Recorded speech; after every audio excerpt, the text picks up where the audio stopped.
And I think maybe this applies to the Jets as well. If they don't end up getting Aaron Rodgers, maybe they make a run at him. Do you think the Ravens did wrong by Lamar Jackson? And according to sources, he was offered $40 million. What are your theories to why he hasn't accepted a contract yet with the Ravens? This is very interesting. I want to hear your thoughts. No, it's a fascinating topic because I think it's a situation where last year the Deshaun Watson trade kind of broke the market, and then you watched Kyler Murray and that contract get made. And this is the first time I've ever seen a contract where they included like a maturity clause, almost like a commitment clause in the contract, which had to be embarrassing for Kyler Murray. And now you've got a guy who's a 2019 MVP, right? And now, and I think he still has another gear. Honestly, I don't think we've seen the best of Lamar Jackson on the field. I think in talking to Ravens fans, they did not like Greg Roman. They thought he did a poor job. They also didn't like the receiving talent that they assembled around Lamar.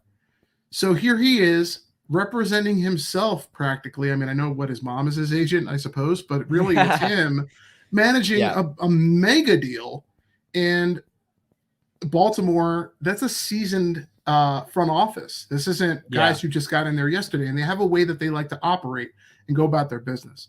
So sorry for the long kind of preamble to this, but here's the question I'd ask, which is, if Lamar Jackson had an agent, do you think he'd have a deal? I think so, because I'm just trying to think here. I think if you had an agent, he could, not only would you be like meeting with teams, he could also meet with other organizations as well. And he could go to different owners. And right now, like Lamar Jackson is turning a lot of organizations off because he's making all these demands. He wants all this money. But if you're an agent, I think since you're trained in the negotiating, like you're trained in the negotiating game. Like that's your job. So I think if you're an agent, you can negotiate a lot better. And it's just, I don't know. I think he would already have gotten this deal done. I'll add to that. I think that Lamar knows football. Negotiating a contract is a whole different thing. Is a totally different animal. And I think agents do more than just negotiate directly with owners. They also help the client kind of manage expectations. They talk them through what is reasonable, what they can get. Yeah. They might work on the deal and kind of help Lamar make sense of a deal in a way that he'll be happy with, but also suits what Baltimore's trying to get. Whereas he's at the table, and if they say something even a little bit sideways and he gets mad about it, or he decides to not have a meeting with them, I think that has complicated the issue. And I think, yes, if he had an agent, he would have a deal by now.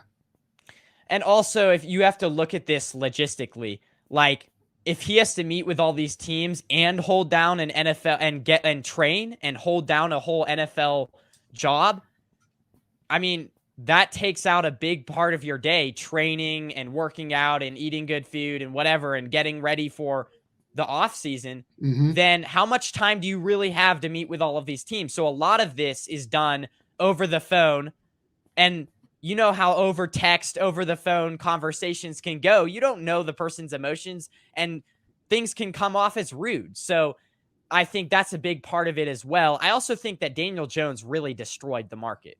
I mean, $40 million a year. Are you kidding me right now? Yeah, insane.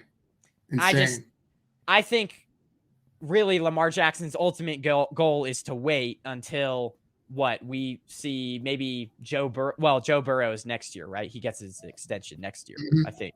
I think that's right. I don't know. I think Lamar Jackson's really reluctant because it's like Lamar, he wants to get what Joe Burrow is going to get next year. But if he gets a deal this year, it's probably most likely going to be lower than to what Joe Burrow gets next year. So and that's not usually how it works, right? Because normally a quarterback signs and it's just who is next up.